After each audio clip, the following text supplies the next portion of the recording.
Following President Trump's national emergency declaration to allocate funding for a border wall, and GOP senators appear to be optimistic it will be built. One America's Neil W. McCabe caught up with Senator Ted Cruz for his take and has this report.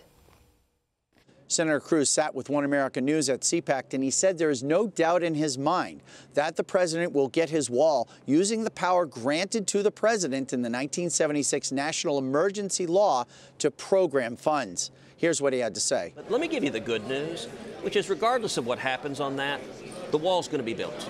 The funds are there. The wall is going to be built. And that at the end of the day is what matters. If you look at Congress just passed $1.4 billion in appropriation to build the wall. That'll build about 50 miles worth of wall. That's the first tranche. A second step that's not affected by this emergency declaration at all is the president has announced roughly $600 million in drug forfeiture money will go to building that wall. That takes us from $1.4 billion to $2 billion.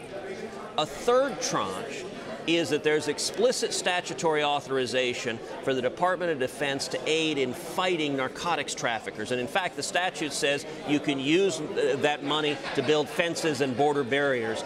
That's up to another $4 billion, which means, remember, the president and DHS started by asking for $5.7 billion. We can get there, and I think we're going to get the job done, regardless of what happens in the Senate on any particular procedural vote.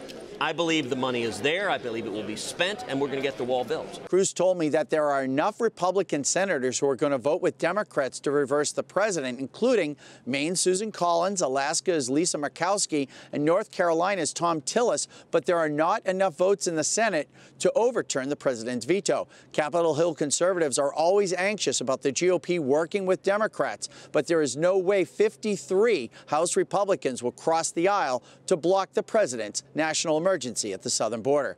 Neil W. McCabe, One America News at the White House. Want to see more videos like this?